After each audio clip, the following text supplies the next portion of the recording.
Queridos amigos e amigas, falando da vocação do leigo, nós vamos olhar na Sagrada Escritura onde que nós encontramos a sua fundamentação. Existem várias passagens que mostram pessoas simples seguindo o Senhor Jesus na sua profissão, no seu dia a dia. Paulo, escrevendo uma carta aos Coríntios, no capítulo 12, ele fala dos carismas, ele fala das diferenças e, ao mesmo tempo, da unidade. Diferentes, mas unidos.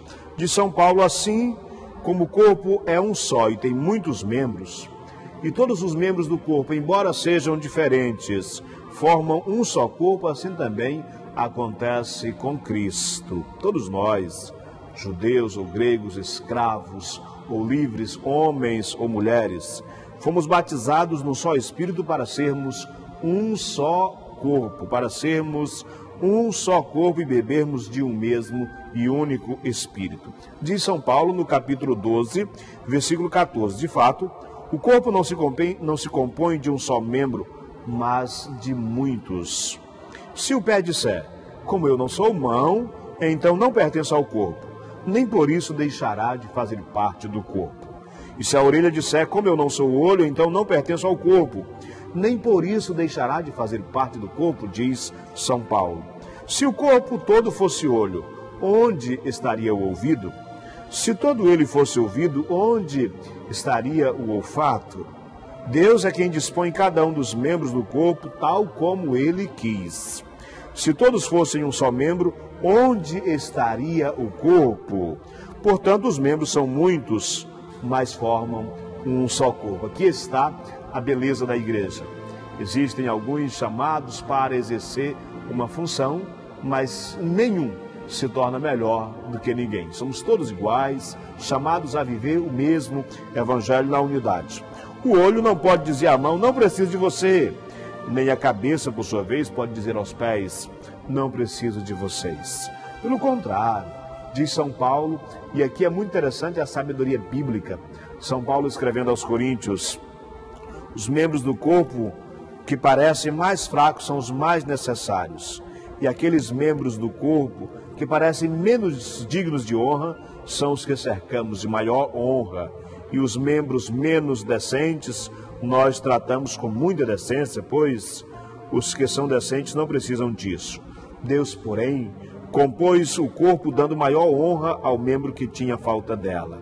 Isso para que não haja divisão no corpo, mas para que os membros tenham igual cuidado uns para com os outros. Assim como no nosso corpo, quando o dedo mindinho sofre, nós todos, nosso corpo todo sofre, às vezes perdemos noite de sono, assim também deve ser o corpo de Cristo, que é a igreja. Quando um membro está mal, todos nós sofremos com ele. Deus dispõe o corpo dando maior honra a todos os membros. E isso para que não haja divisão no corpo, mas para que os membros tenham igual cuidado uns para com os outros. Se um membro sofre, todos os membros sofrem com ele. Se um membro é glorificado, todos os membros se alegram com ele. Queridos amigos e amigas, aqui tem uma postura bonita de solidariedade com os que sofrem, de alegria com os que estão felizes. Saber viver, saber participar da vida do outro, ser uma bênção na vida do outro é a nossa missão. Vocês são, diz São Paulo, o corpo de Cristo e cada um em seu lugar é membro e parte desse corpo. Ora, Deus assim dispõe na igreja, em primeiro lugar os apóstolos, em segundo lugar os profetas, em terceiro lugar os mestres, a seguir vem os dons de milagres, de curas, de ajuda aos necessitados, da administração, de falar línguas diferentes. Todos são apóstolos, todos são profetas, todos são mestres, todos realizam milagres, todos têm o dom de curar, todos falam línguas, todos os interpretam? Não, cada um tem o dom que Deus lhe concedeu, mas todos colocados em comum para a edificação de todos. Desejem os dons maiores e agora, diz São Paulo, busquem as coisas do alto. Deus abençoe a todos nós para que na nossa diferença vivamos a unidade. Uma das marcas da igreja é a união. A igreja não permite que cada um viva do seu jeito. Para isso nós falamos da comunhão.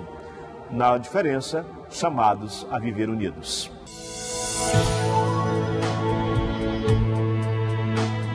Hoje nós vamos responder a pergunta do nosso amigo Kleiner.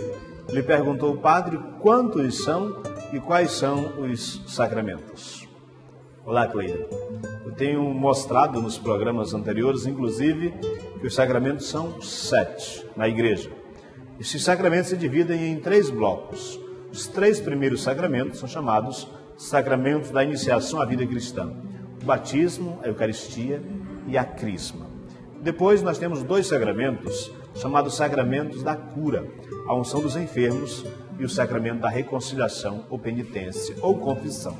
E nós temos mais 2 sacramentos, sacramentos do serviço, sacramentos da doação: o matrimônio e o sacramento da ordem.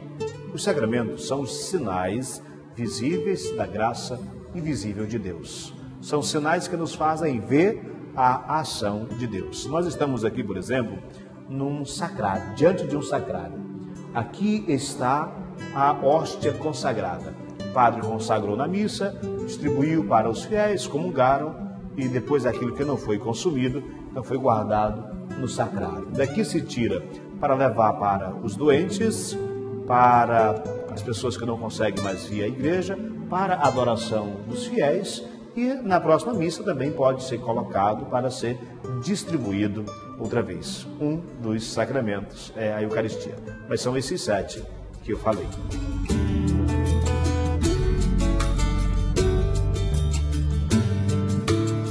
No próximo bloco nós teremos a participação do teólogo alemão Matthias Grenze, professor da PUC de São Paulo.